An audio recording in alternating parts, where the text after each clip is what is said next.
Colonel Rob Maness has a lifelong record of providing dedicated service to this nation. Having worked his way up from the enlisted ranks to full colonel, he served our country for more than 32 years. He has served as a bomber squadron commander, bomb disposal technician, Joint Chiefs of Staff Operations Officer, assisted the National Security Team with the campaign plan for the global war on terrorism. He authored the first theater nuclear war plan and served as the Vice Commander of America's largest airborne intelligence wing. Colonel Rob Maness is a true American hero.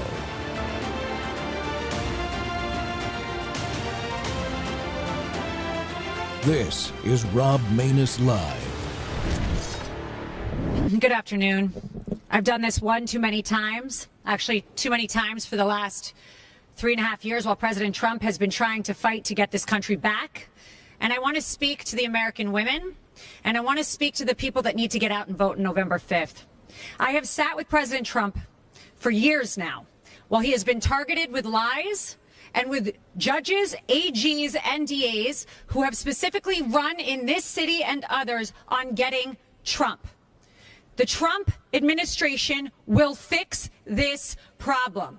We will stop Kamala Harris's regime, because she was there, let's not forget that, and she still is, of using officials from the White House, putting them in DA's offices, in AG's offices, and attacking your political opponent. And this country deserves better than this. We do. We should not be sitting here at a press conference talking about this. We did this in 2016, and every woman had no reports. They come out when it's election time. And as a woman who has stood with President Trump, who has spent extensive time with President Trump and with his beautiful family, I will tell you, that is not President Trump. And I completely am disgusted by what I have seen happen to this person, his family, and the Trump organization that we stand in right now. You must vote Donald Trump back in, because as an attorney, as a woman, as a mother, our future of this country depends on it, and we need to stop this from happening. The DOJ is supposed to help our country and protect us, not attack us, because you cannot win in the polls. Thank you.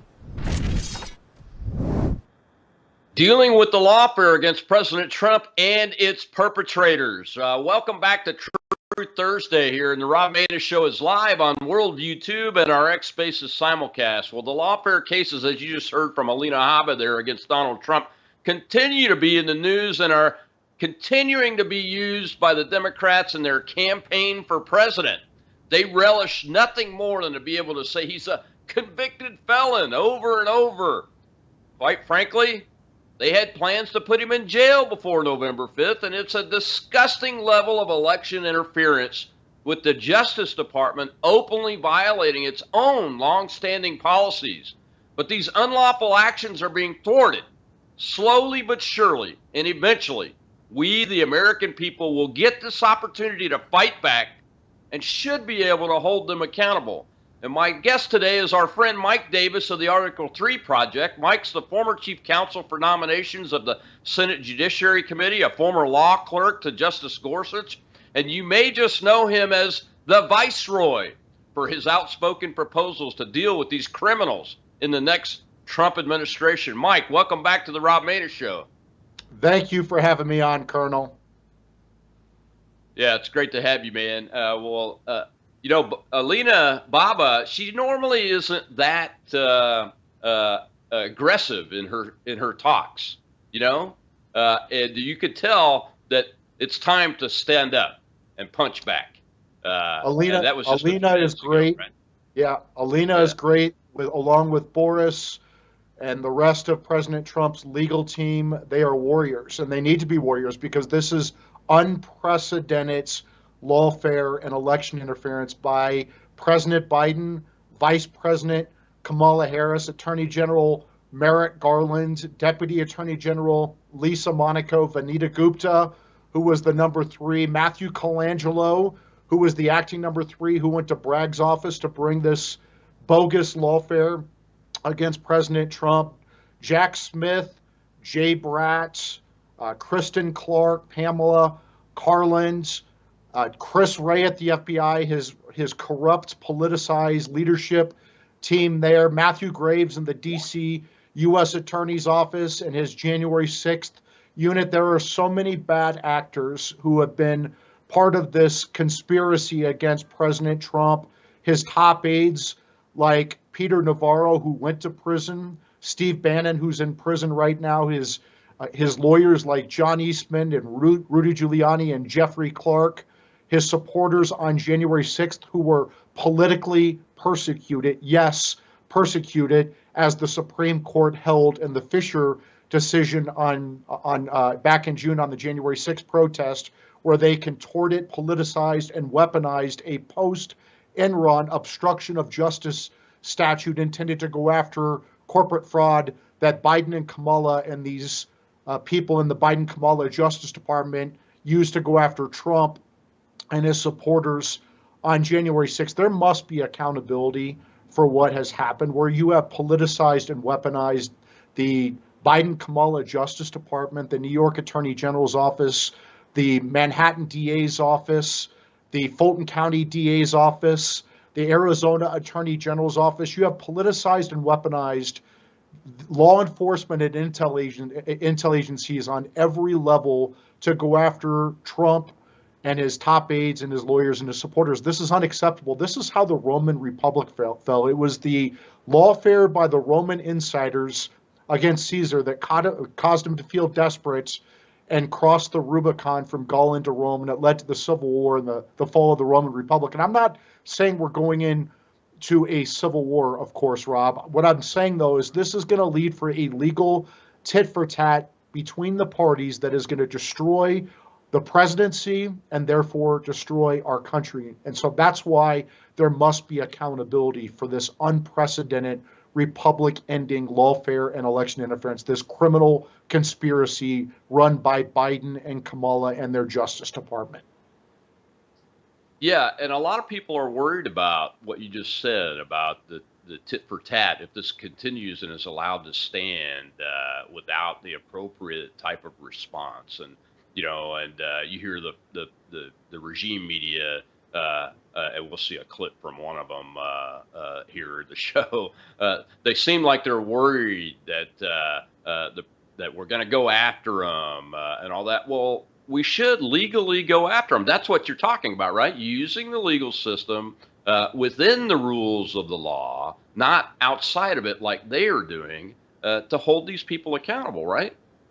Yeah, I mean, what I would say that nobody's above the law, as Merrick Garland constantly reminds us, and people should be held accountable for their real crimes instead of their fake crimes. And let's look at this criminal conspiracy. This started under Obama Biden with Crossfire Hurricane. Hillary Clinton had her illegal home server as the Secretary of State with our nation's most classified secrets. And more problematically for Hillary Clinton, it had her Clinton Foundation pay for play foreign corruption schemes. And guess what? The Russians and probably the Chinese hacked this illegal home server. And so they knew this. And so what did they do? What was their response? They tried to say that Trump and his campaign were colluding with the Russians.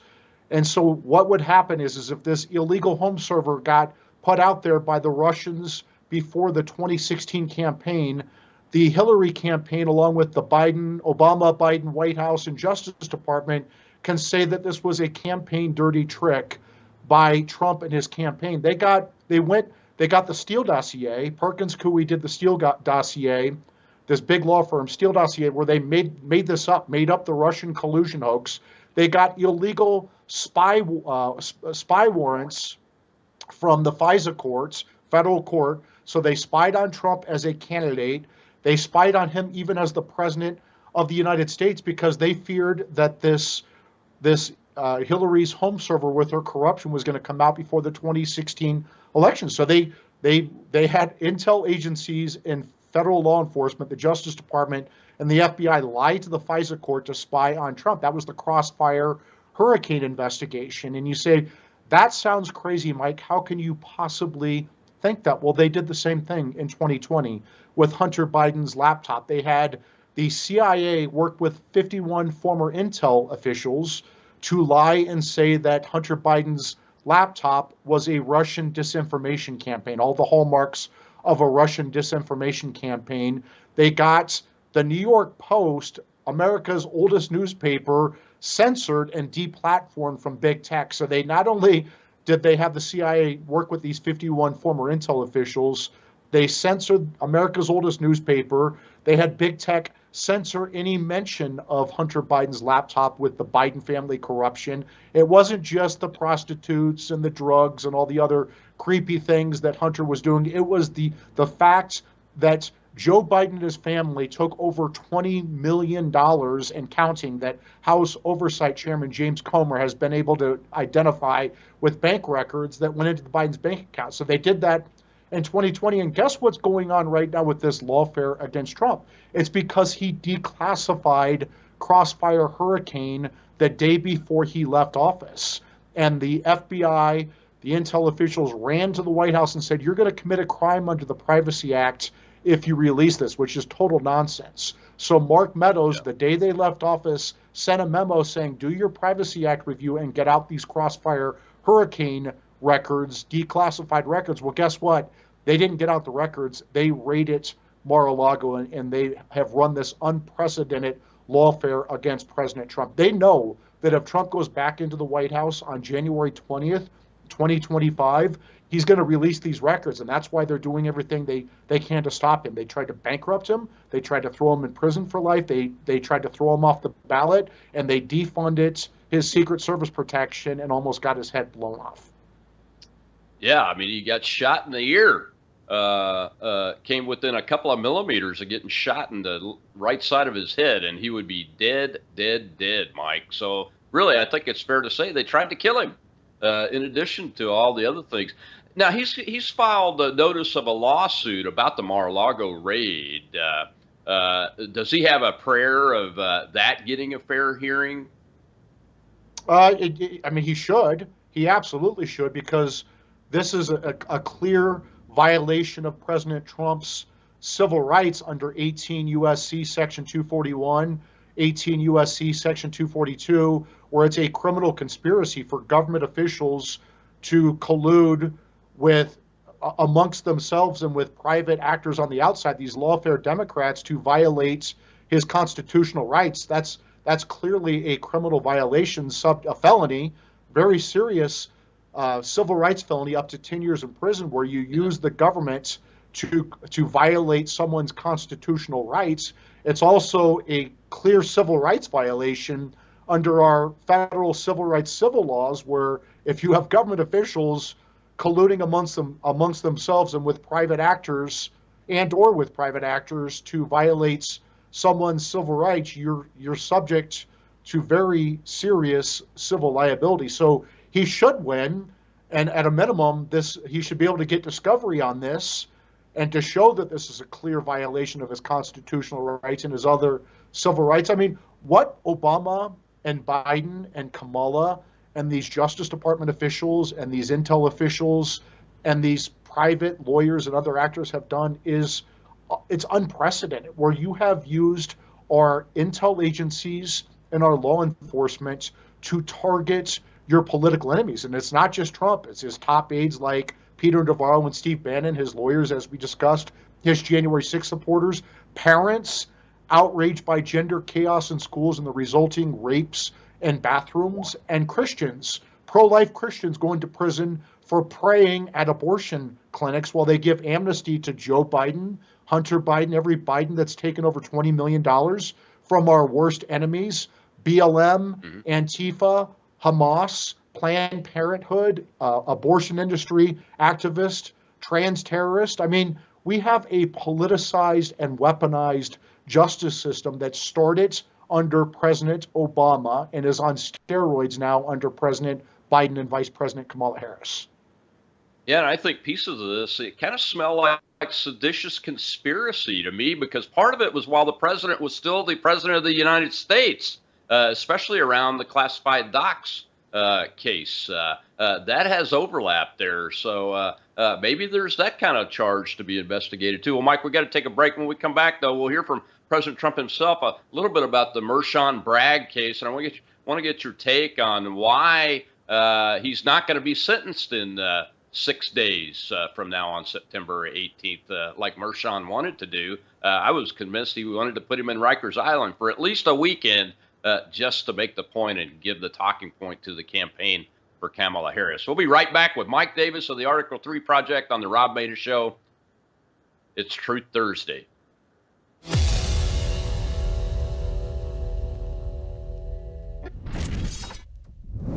Hello, I'm Brandon House. Melissa and I have been taking Bella Grace, this powerful elixir, since last fall, 2023. The results have been amazing. My hands would crack and bleed, deep cuts and cracks every winter for years. No matter what we did, we couldn't get them to stop cracking and bleeding. This year, I took Bella Grace, no cracking, no bleeding. My acid reflux, gone. Haven't had to take a Pepsid. My hair growth, the last 2 times I had my hair cut, the lady had to use thinning shears on my hair. That's amazing. We've also received incredible feedback from you, our listening audience, and the impact it's had for you. This is loaded with astaxanthin. That's a powerful antioxidant. Collagen, but top grade collagen. Studies show 95% of it is being absorbed in the body because of the way they develop it. Then we have something called cat's claw. That's an anti-inflammatory from a vine in Peru. It's the bark, and it's an anti-inflammatory. There are about 80 clinical trials on Bella Grace. Please get a subscription now and save. MelissaHouseBG.com.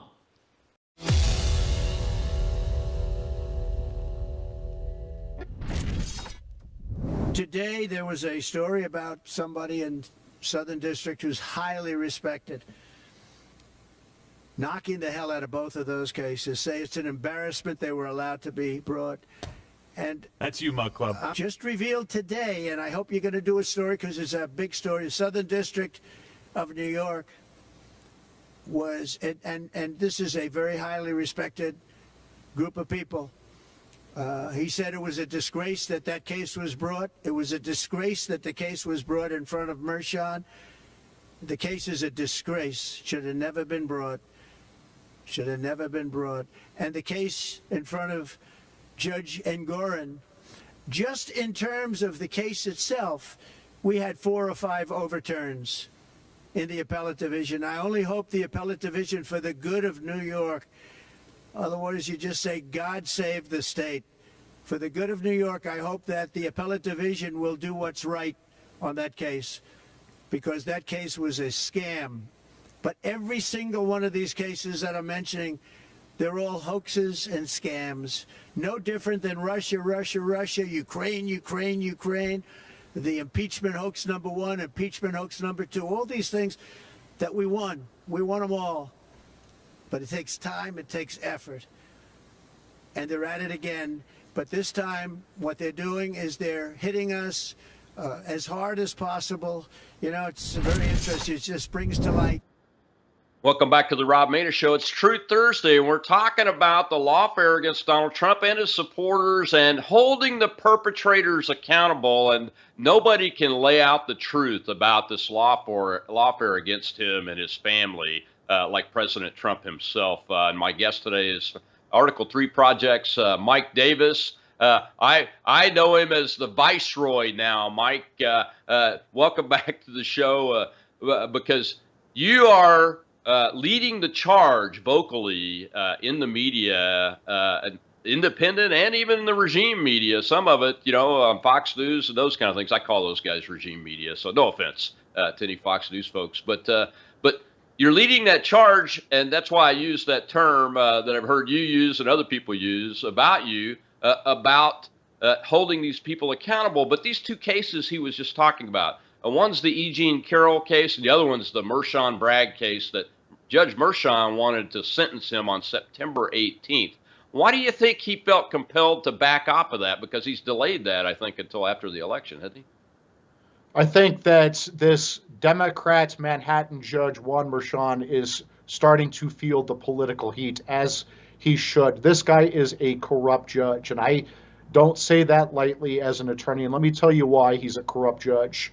This Judge Juan Mershon illegally donated to the Biden-Kamala campaign. He's not allowed to do that under New York statute. More problematically, his adult daughter, Lauren Mershon, is a leading Democrat fundraiser who has been fundraising off of this unprecedented criminal case over which her father, Judge Juan Merchan, is presiding. We also just found out that she's on Kamala Harris's payroll. She is a consultant to Kamala Harris's campaign. This clearly requires Judge Juan Merchan's recusal under New York statute. And that's not just me saying that. The New York statute goes out 6 degrees of separation. A daughter is within the first degree. A former federal Clinton judge went on Caitlin Collins' show on April 5th on CNN and shocked Caitlin Collins by saying, this former Clinton judge saying that Judge Merchan has to recuse under New York statute. How did Merchan respond? Instead of recusing, he has threatened to throw Trump in prison if Trump merely raises this issue that is a clear conflict of interest. This guy is corrupt. He's been randomly picked. Randomly, I say that in scare quotes, on all of these Trump cases, right? The Trump Organization case where they threw Trump's CFO in Rikers Island. He was on Steve Bannon's case. He took himself off Steve Bannon's case because I think he realizes how corrupt, that he understands that his corruption's being exposed, that it's like a 1 in 16 million chance that Judge Juan Merchan is on all of these Trump cases, like 4 of them, and his daughter's raising millions of dollars. She gets a piece of that, requires his recusal, and he's still on these cases. Look, he's feeling the heat. There is no doubt in my mind if he has the chance to throw Trump in prison after the election, he's going to. He's going to throw Trump in Rikers Island. So I would say this to the American people. On November 5th, think about this. Do you want President Trump to go back to the White House after November 5th, after January 20th, or do you want President Trump to go to Rikers Islands? Because that is what is going to happen if Trump does not win the election. And if he wins the election, can he pardon himself out of that one? I mean, that's a state charge, even though they falsely turned him into felonies. Does he have that ability to do that? No, he does not. But if you are the president of the United States, that a state or a local government cannot put you in prison, right? That just can't happen. He's the president of the United States, and you can't effectively overturn the election of the president of the United States by having some corrupt judge and partisan prosecutor, this Soros-funded Manhattan DA, Alvin Bragg, along with Matthew Colangelo, who got deployed from the Biden-Kamala Justice Department to bring these bogus charges against Trump for the non-crime of a businessman settling a nuisance claim. I've been a lawyer for nearly 20 years. I've settled nuisance claims on behalf of clients many times. I guess I didn't understand that I was committing a crime by doing that, because I'm not, right? This is a bogus charge. They're saying that Trump settled this nuisance claim in 2017 and put it in his private books in 2017. Private books, 2017, he put it in there as a legal expense, and they're trying to say that somehow putting a legal expense in your private books as a legal expense in 2017 somehow affected the 2016 election. And even if that is somehow a bookkeeping misdemeanor, it's not. Somehow that's a felony now, 34 felonies, 7 years after the fact. This is blatant lawfare and election interference. These are bogus charges. The Supreme Court of the United States will never uphold these, but their goal is to interfere in the 2024 presidential election. Yeah, I mean, the recusal should have happened long ago. And Laurel Loomer's been breaking that story about his daughter and that conflict of interest for months now, and has reams of direct evidence and primary evidence, not to mention all the other outlets that have covered it. You've talked about it and those kind of things. It's unbelievable. Well, we have a live audience now, Mike, and I do have a question over there in the live audience. Shell is our host. Shell, let's go ahead and get that question. We have Colonel Burton, sir. Colonel Rob Maness, it's great to be with you again. It's also great to actually be able to talk to the Viceroy, a man of courage, Mike Davis. And I really appreciate you always pointing out how cowardly attorneys in the South in particular, who could be killing a lot of these, who could be going after a lot of folks, haven't been. And I think you've inspired some people to actually find their courage. What I want to ask you to talk to is the incestuous relationships in D.C. across the media and across the Justice Department. Merrick Garland today, I mean, he got up there and cried on camera, basically, about his people being threatened when he's actually threatening all of our freedoms. And I think one relationship that kind of stood out to me that came out recently was Dana Bash. I just found out that her husband was the one who circulated the letter about the Hunter Biden laptop being Russian disinformation, right? And so you got these high-level elites that are operating. Could you talk to some more of those relationships so the folks that are listening can understand? A lot of these folks are married to each other and they actually use different last names. Yeah, Great thank question, you very much. You're pointing out a very important point. The swamp is incestuous, and it's not just a Democrat problem in Washington, D.C. It is a Democrat and Republican bipartisan problem. These people in D.C. hate Trump, and they are on a bipartisan basis doing everything they can to stop Trump, and they don't care about the will of the American people. A good example of this is Dick Cheney, Liz Cheney, these D.C. swamp rats who are endorsing Kamala Harris. Of course they want to endorse Kamala Harris. They don't like the fact that Trump is not a globalist warmonger who is going to send other people's kids to die in their wars. They don't like the fact that Trump does not want 10 million plus illegal immigrants replacing American workers. They don't like the fact that we're not going to have these free trade deals with China and other places where we give away American jobs, particularly American manufacturing jobs. President Trump actually cares about real Americans and real America, people in flyover country. I'm from Iowa, places like that. Iowa used to vote Democrat for president. It was a swing state for a while, but it was for 20 years it voted for a Democrat president. President Trump has changed that. He's changed Iowa. He's changed Ohio. He's changing Michigan. He's changing Wisconsin. He's changing these states because we're seeing a realignment with RFK Jr. and Tulsi Gabbard and other old school liberals like my family, my parents, my Irish Catholic family, how I grew up, where we're a party, we're a populist party, a Trump populist party against the globalist elite. And that's why they're trying to destroy Trump. They hate President Trump because he's not a warmonger. He's not free trade, meaning giving away all of our jobs to China.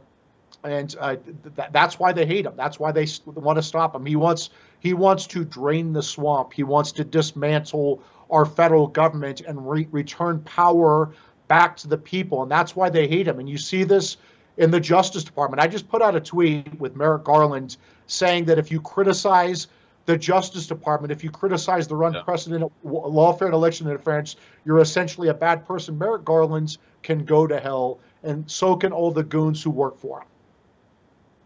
Yeah, and he's even threatened anybody that has even the appearance of trying to intimidate anybody around an election site or the election itself, even posting on social media, Mike. I mean, it's crazy what this man is. We're so lucky that even some swamp creatures kept him from being a Supreme Court justice. My goodness. I mean, this man, I think he's absolutely so arrogant and so wedded to the idea of the power elite, especially in the legal system, that he can't see the forest for the trees. And the trees are coming for him because we're the American people. We got to take another break, Mike. When we come back, though, I want to dive deep in another level of detail about what the plan should look like to make these corrections with the DOJ and the intelligence agencies and even the DOD in the swamp, so that we can hold the perpetrators of this lawfare, like Merrick Garland,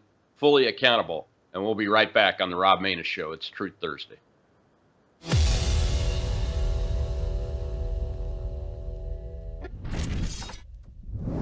Hello, I'm Brandon House. I want to thank you for all your support at wvwfoundation.com that helps make possible pushing out 24/7 content for free. Without your support, we'd have to put it all behind a paywall. But thanks to you and your support through our foundation, we're able to push it out for free as a broadcast service and broadcast ministry of WVW Foundation. Please consider going there and setting up an automatic monthly contribution, or go there and make an occasional contribution. If If you prefer to support us through the mail, you'll find our mailing address there at wvwfoundation.com. You can also call and make your contribution over the phone by calling 901-825-0652. That's 901-825-0652. Again, all these details are available at wvwfoundation.com. Thank you for your support as we try to help people around the world understand the times through the lens of a Christian worldview.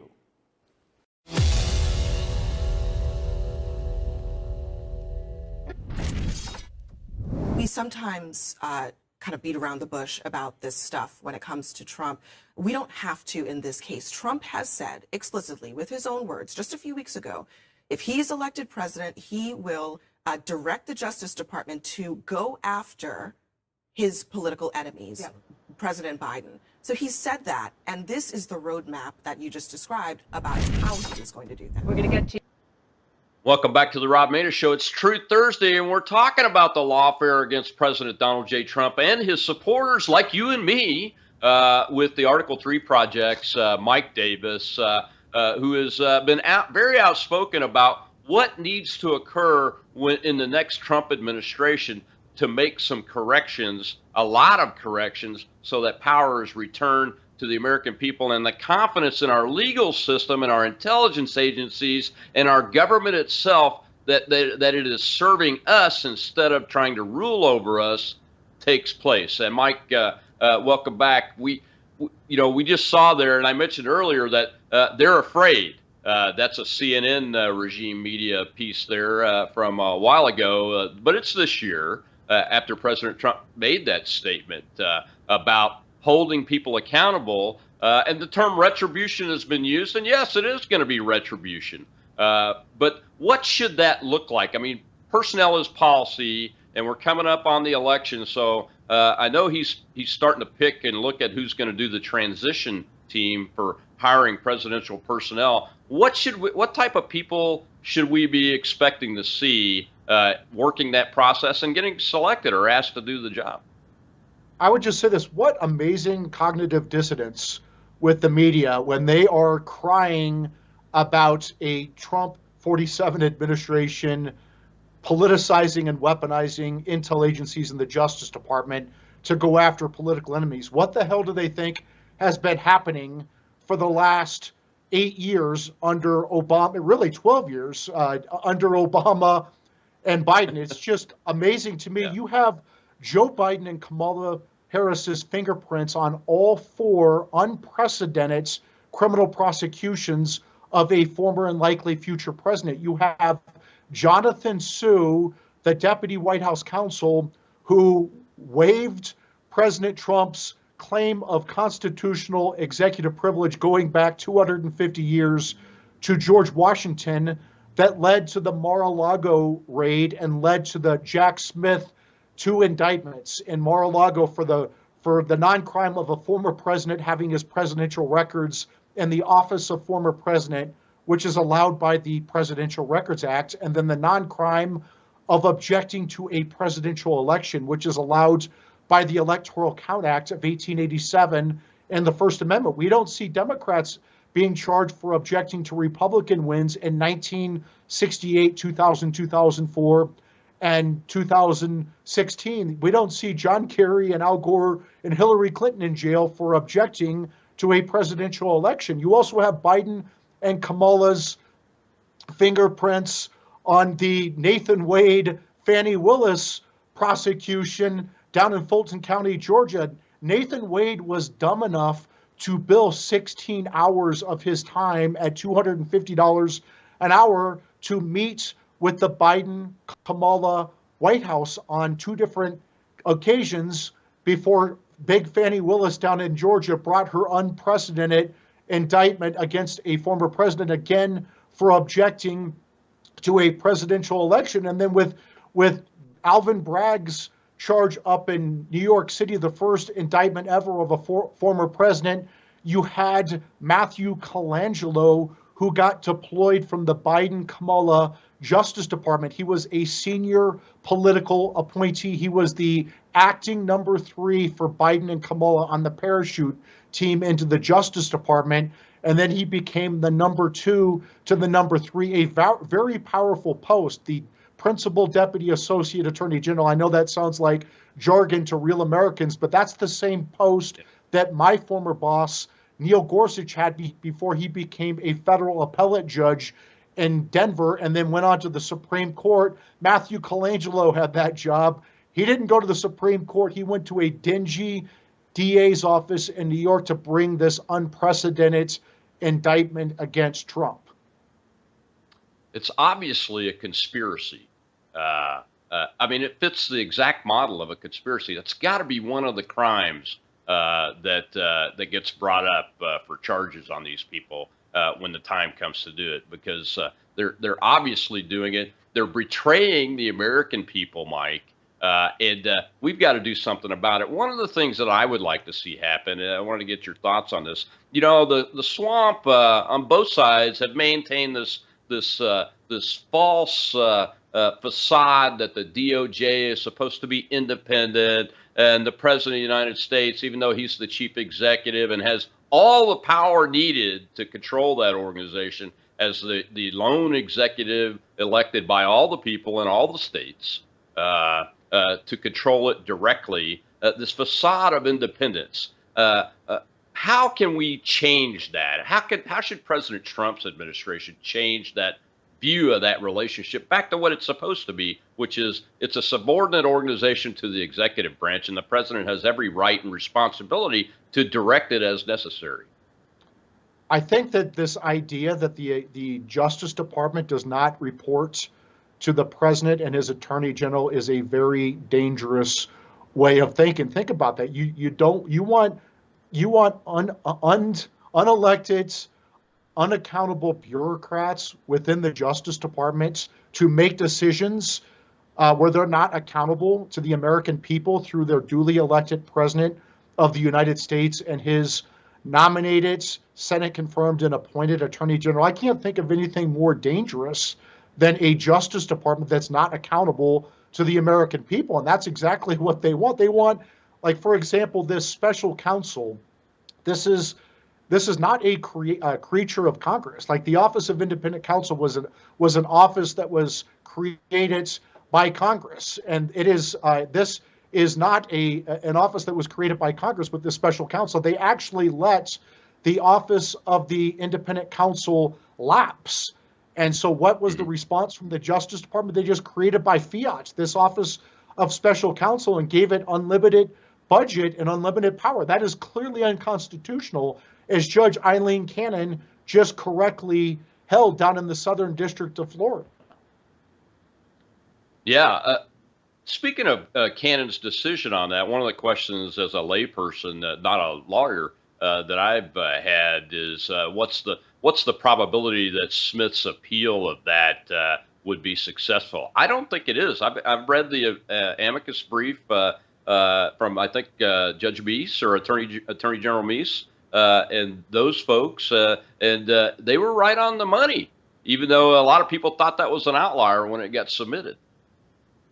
Well, Judge Eileen Cannon is following a concurring opinion by Justice Clarence Thomas, and it's very clear that the Office of Special Counsel is unconstitutional because he's not an officer of the United States, and under our Constitution, offices of the United States have to be created by Congress, and it's their job to supervise inferior officers. And what they've done with this Office of Special Counsel is they created it by regulation. They created it by fiat. And then the problem legally is they've intentionally insulated this Office of Special Counsel from day-to-day supervision by the Attorney General, by the Deputy Attorney General, by an Assistant Attorney General, the Associate Attorney General, a U.S. Attorney. They've intentionally insulated this office from day-to-day supervision by someone who is nominated by the president, confirmed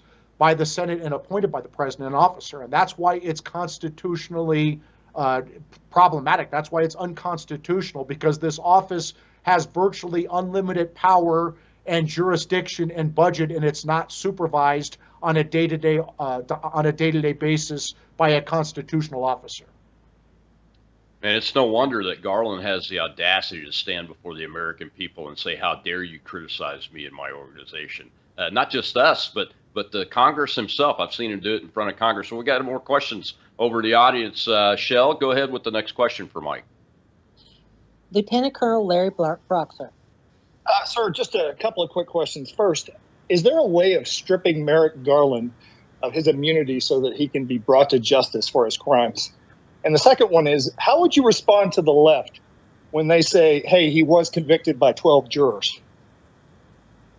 I would say, for the first part, when you are engaged in a criminal conspiracy against rights under 18 USC Section 241, you're not immune from prosecution. So that's the same charge that they're trying to use against President Trump. Jack Smith is trying to use against President Trump in the D.C. case in front of Obama Judge Tanya Chutkan, 18 U.S.C. Section 241. They're trying to use that against Trump and his allies for the non-crime of objecting to a presidential election, which is allowed by the Electoral Count Act of 1887 and the First Amendment. What they're doing by politicizing and weaponizing our intel agencies and our justice systems at the federal level, at the state level, at the local level, going back to Obama and Crossfire Hurricane, going back to Hunter Biden's laptop from hell in 2020, and now with these unprecedented indictments against President Trump for non-crimes. This is a criminal conspiracy under 18 U.S.C. Section 241, and lawyers and prosecutors and judges and outside government officials and public people in the public outside of government are subject to 18 U.S.C. Section 241, a very serious civil rights felony, up to 10 years in prison. So just to clarify that, and I apologize, Colonel. Go ahead. So all of the D.C. Circuit judges that have ruled on the 1512 to incarcerate Americans, could they be tried under 18 U.S.C. 241? Well, now that the Supreme Court has very clearly held in the Fisher decision in June that the Biden-Kamala Justice Department politicized, weaponized, contorted a post-Enron obstruction of justice statute to go after corporate fraud, to go after your political enemies, it seems like there are many Justice Department officials who are ignoring that decision, the Fisher decision, both ignoring the letter and spirit of that decision. You see Jack Smith with his superseding indictment against President Trump, where he ignores the Fisher decision from the Supreme Court in June and reindicts President Trump with 4 counts again. 2 of those counts are 1512 that the Supreme Court says that you can't use under the Fisher decision. So Jack Smith and these Department of Justice lawyers are ignoring the Fisher decision, both the letter and spirit. So we'll see if these judges ignore that, because if they ignore that, they're also subject to 18 U.S.C. 241 and 242 for criminal conspiracy against rights. And so let's go down that path and see what happens. Yeah, they're also susceptible to being impeached, right? Is that Congress holds that power over the federal judges? Yeah, they are certainly. Look, if federal judges are ignoring a Supreme Court decision, like this is how they're ignoring it. Let me tell you how they're ignoring the letter and spirit of Fisher. They know that they can't be charged under this 1512 because the Supreme Court said that they can't. So what these prosecutors and judges are doing now is they are, let's say that they got these January 6 defendants got charged with 1512 obstruction of official proceedings that the Supreme Court said in Fisher they can't charge with because it's not applicable to your political enemies. Corporate fraud is not applicable to your corporate enemies. And then they got charged with 4 misdemeanors, up to 6 months in jail for those 4 misdemeanors.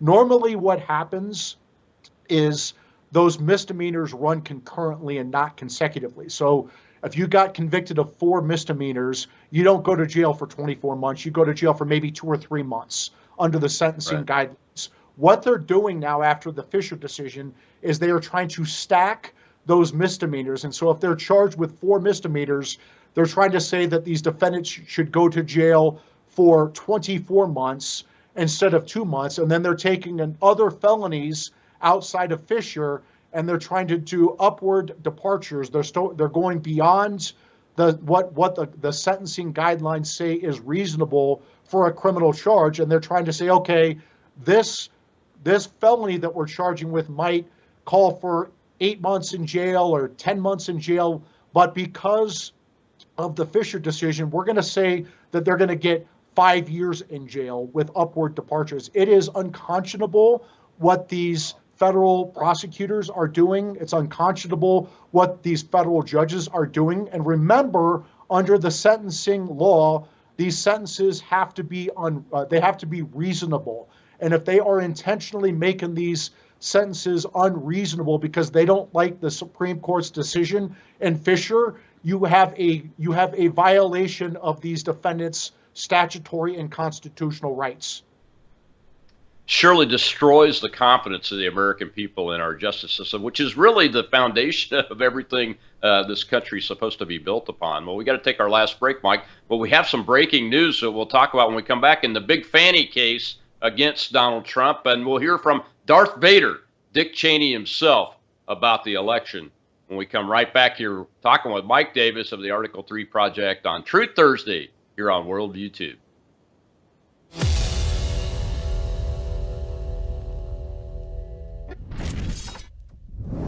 We live in uncertain times. In fact, we live at a time when our own governments all over the world are warning us that there could be big problems with our power grid. World War III seems to be right on the horizon. Let me ask you this. Do you have a satellite phone? Should communications go down with cell towers? Do you have a satellite phone to get a hold of that college student or your spouse who travels, whatever it might be, to get a hold of your senior adult parents? We have satellite phones at worldviewtalk.com, and you get the satellite phone for free when you sign up for their very reasonable payment programs for the service. Sign up for the service with a reasonable contract, get the satellite phone for free.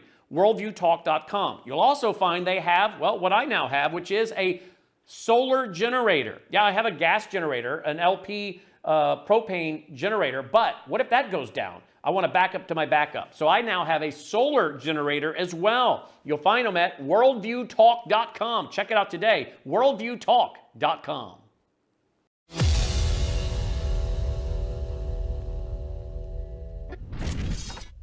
Here's in part what he said, quote, "In our nation's 248-year history, there's never been an individual who is a greater threat to our republic than Donald Trump." What would you say to Vice President Cheney in response to that?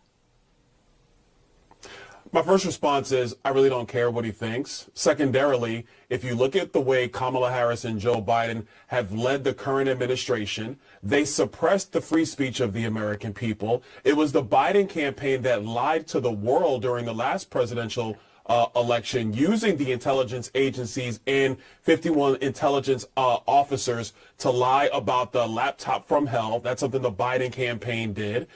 They lied about all the impacts using the COVID-19 vaccine. They tried to use OSHA to mandate 80 million Americans getting that vaccine. They fired over 10,000 soldiers from our military over the same situation. And right now we have a situation where Kamala Harris has lied to the world about the health and mental capabilities of Joe Biden. So you put all that together, and then you have this statement from Dick Cheney. I'm going to look at what's actually been happening with Kamala Harris and Joe Biden and the threat they are to democracy, not what Dick Cheney's saying. Welcome back to the Rob Maness Show. It's Truth Thursday, and we're talking about the lawfare against Donald Trump and his supporters, which is you and I. Really, I don't think any Kamala Harris or Democrat supporters watch this show, and how to hold the perpetrators accountable with the Article 3 Project's Mike Davis today. And Mike, the breaking news is out of Atlanta. Judge Scott McAfee has dismissed 3 criminal charges that Big Fanny brought against Donald Trump himself, saying the state doesn't have the authority to prosecute him on those charges. Your thoughts? Well, that's interesting. I would say this about this Judge McAfee. He needs to dismiss this entire case, and he should have done that. But he used to work for Big Fanny Willis, and he let Big Fannie Willis drag him all over his courtroom when Big Fannie Willis got caught paying her big dumb boyfriend, Nathan Wade, $700,000. This guy's not qualified, obviously, if you listen to this moron speak, to bring these unprecedented, bogus charges against Trump and 18 others for the non-crime of objecting to a presidential election. They brought racketeering charges against Trump and 18 others, and we understand why that they brought racketeering, because it's made Nathan Wade a lot of money. He's billed $250 an hour, including his meetings with the Biden-Kamala White House twice, 16 hours. And oh, guess what? Big Fannie was taking kickbacks from her big dumb boyfriend, Nathan Wade, in the form of these lavish trips around the world, Napa, the Caribbean, Belize. The Big Fannie, remember she said she's a Grey Goose girl. She got taken all over the world. That is a clearly illegal kickback from her subordinate to her boss. She is clearly conflicted. This Judge McAfee thought he was going to split the baby and kick big dumb Nathan Wade off the case and not disqualify Big Fannie's entire office, the Fulton County DA's office. The whole office must be disqualified. I think the Georgia Court of Appeals is deciding this issue right now. I don't know what this judge is even doing. This whole office must be disqualified. They should dismiss all of these charges completely because it's a corrupt prosecution from its inception because of these illegal kickbacks that Big Fannie was taking. She said that she kept cash around the house to pay for these trips, but she didn't explain how she reimbursed for these, how she replenished this cash that her Black Panther father said that she had to have laying around the house. This whole thing is corrupt. Judge McAfee is a weakling. He needs to dismiss this entire case. And then if another prosecutor outside of Fulton County wants to refile these charges, go for it. Yeah, absolutely. You know, and I think there's there should be some perjury charges against her and Wade because they both said under oath that their relationship was over. And when she responded to her daughter's DUI stop in the last few weeks, guess who was with her? Big boyfriend, Nathan Wade, was right there with her. So something smells there, man. Something smells. Well, other breaking news. We got all the breaking news in the last segment today is going back to Dick Cheney and his daughter, Liz Cheney, endorsing Kamala Harris and the election, Mike. Breaking news is that I think Bush appointed former Attorney General Alberto Gonzales has endorsed Kamala Harris. Unbelievable. I would say this: if these Bush and Romney and Cheney Republicans, each time they endorse Kamala Harris, President Trump should publicly air their endorsement in a TV ad and say, "I'm Donald Trump and I approve this message." Trump got RFK Jr. and Tulsi Gabbard and Elon Musk, and Kamala Harris is going to get all the warmongers and globalists from the Bush 43 administration, all the washed up losers from the Bush 43 administration. I worked in the Bush 43 White House, and I'm pretty ashamed that I have done that. That's unfortunate. I voted for him. I have to admit it because we like to tell the truth here on this program. And I want people to know where I've been and where I'm at. And I'm a Trump supporter today, man. It's just unbelievable. We got one more question before we close out the show over in this space. Shell, go ahead. We have Lucky Dog 66, sir. Thank you, sir. My question is, given how desperate these people are, the globalists and whatnot, is it possible the Senate will refuse to seat him based on these felonies? And if so, what recourse would we have? Thank you.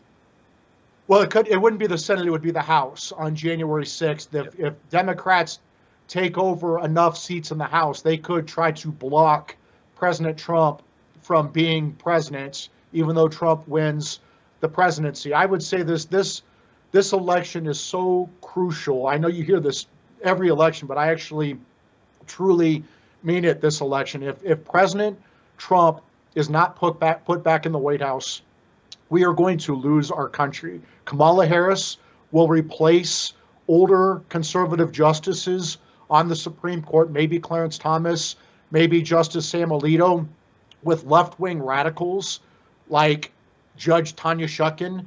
And there goes our God-given rights to speak, to worship, to associate, to protect ourselves. Everything is on the line on November 5th. And this is why I encourage every red-blooded American, every good American from every race, every religion, every creed, every background to get out and vote this election. Because if you think that 10 million illegal immigrants flooding into our country is a bad thing, wait till there are 20 million more under a Kamala Harris administration. If you think that the COVID lockdowns were bad, if you think the BLM and Antifa riots and Hamas riots are bad, just imagine what would happen if Kamala Harris takes over the Supreme Court. It is game over, America. Kamala Harris has promised to pack the Supreme Court, meaning add seats to the Supreme Court and appoint left-wing radicals. And if that happens, there goes everything. There goes our Constitution. It is game over, America. So that's why every person who believes in the Constitution must get out, and you must vote, and you must vote as early as possible. Bank your votes. Do not wait for Election Day. If you think the BLM and Antifa riots were bad in 2020, wait for the Hamas riots as we get closer to the election on November 5th, 2024. Do not wait till Election Day to vote. I couldn't have said it better myself. And recruit 10 people a day to go vote early too, folks. I would just add that to what Mike just said. Mike, thank you very much for coming on and updating our audience on what's going on with this and speaking to the future. You know, look, I say it too. This election is bigger than anything I've ever seen in my life, but it's also our one last opportunity to do a course correction in this country back to the republic that the founders had envisioned. And away from this big, tyrannical, unelected government that's controlling every politician, including the President of the United States. Well, tell folks where they can find you and the Article 3 Project and how to help you guys do your work. Thank you very much, Colonel. It's article3project.org, article number 3project.org. You can follow us on social media. You can donate there. And most importantly, you can take action. And the key action item right now is to call both of your home state senators and your U.S. House representative and tell them to support the SAVE Act to make it harder for non-citizens to illegally vote in federal elections and rig and steal our elections. So it's article3project.org. Take action, SAVE Act. Well, thank you, sir, and thank your team for helping get you on the show today. We appreciate it. We'll see you next time. Thank you.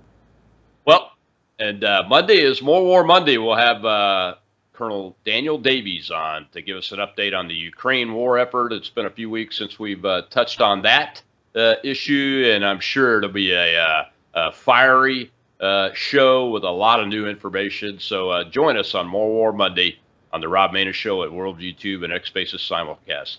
Thank you very much. Get out there and vote. Take people to vote. Do it right now if you're able to do that in your state.